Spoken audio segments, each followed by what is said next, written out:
योगी जी के इस तथाकथित रामराज्य से खबर आई है कि ग्रेटर नोएडा में एक कोल्ड स्टोरेज से 300 टन गौमांस बरामद हुआ।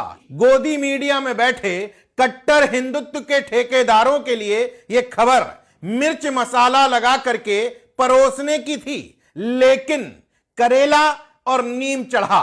एक तो इस पूरे घटनाक्रम का मुख्य आरोपी हिंदू निकल गया और हिंदू में भी ब्राह्मण निकल गया।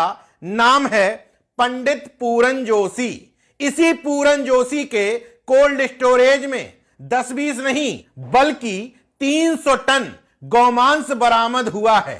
हालांकि गोदी मीडिया खुर्शीदुन नबी के नाम से काम चला सकती थी, लेकिन जो 5 आरोपी गिरफ्तार हुए उसमें पंडित पूरन जोशी के अलावा अक्षय सक्सेना, शिव शंकर और सचिन के नाम सामने आ गए, तो गोदी मीडिया के लिए यह एजेंडा फिट नहीं बैठ पाया। इसलिए इस मामले में जितनी टीआरपी नफरत बटोर करके गोदी मीडिया हासिल कर सकती थी वो नहीं हो पाई।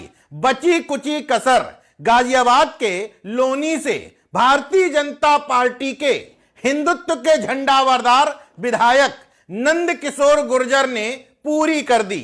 दरअसल वो अपने लाव लश्कर के साथ ग्रेटर नोएडा पहुंच गए आला अधिकारियों से मिलने, ये कहने के लिए कि आरोपियों के खिलाफ कड़ी कार्रवाई करो। लेकिन ये कहते कहते अपनी ही सरकार पर सवाल खड़े कर दिए कि योगी जी की नाक के नीचे बैठे हुए 2 सीनियर ऑफिसर इस पूरे घटनाक्रम में गौमांस की खरीद फरोख्त में मदद करते हैं। हालांकि विधायक जी ने नाम नहीं बताए, लेकिन अपनी ही सरकार के पुलिस प्रशासन और आला अधिकारियों पर सवाल खड़ा करते हुए यह भी कहा कि छोटी छोटी मछलियां पकड़ ली जाती हैं, बड़ी मछलियों को छोड़ दिया जाता है।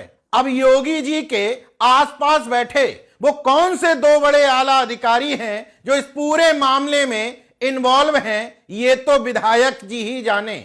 बहरहाल जो लोग कहते हैं कि नाम में क्या रखा है, इस घटनाक्रम से समझ लीजिए कि नाम में क्या क्या नहीं रखा है। अगर इन लोगों के नाम मोहम्मद खान होते तो सोचिए, गौमांस मिलने पर नहीं बल्कि गौमांस खाने भर के रखने भर के शक पर पीट पीट करके हत्या कर दी जाती है।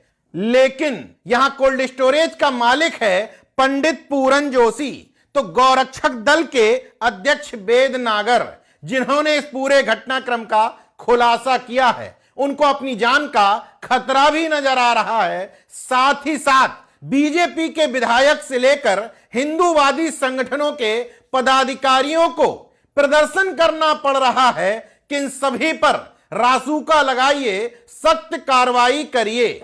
नेशन जनमत यूं ही नहीं कहता कि योगी जी जाति धर्म देखकर ही सख्त और नरम पड़ते हैं।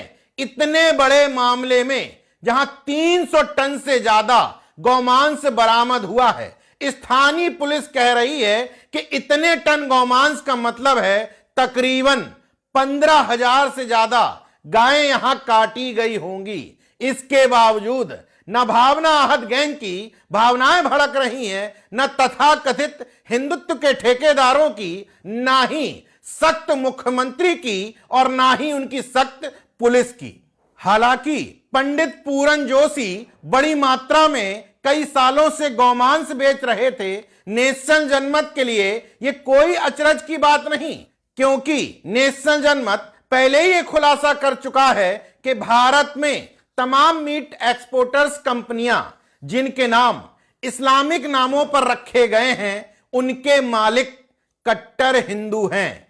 हैरत की बात देखिए, जब इन कंपनियों के कट्टर हिंदू मालिकों से आप पूछेंगे कि आप इस धंधे में लिप्त क्यों हैं, तो कहते हैं धर्म और धंधा अलग अलग रखना चाहिए। नेशन जनमत भी कहता है कि धर्म को धंधा मत बनाइए, दोनों का घालमेल मत करिए, शक्ति और नरमी, धर्म और जाति देख करके तय मत करिए।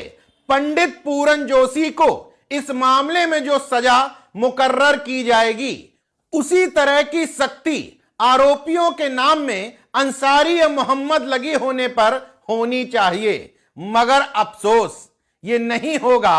अगर ऐसा कर दिया तो उनका हिंदू मुस्लिम का कट्टरवादी एजेंडा कैसे चल पाएगा और चुनाव के समय पिछड़े दलितों को कट्टर हिंदुत्व के एजेंडे में कैसे फंसा पाएंगे।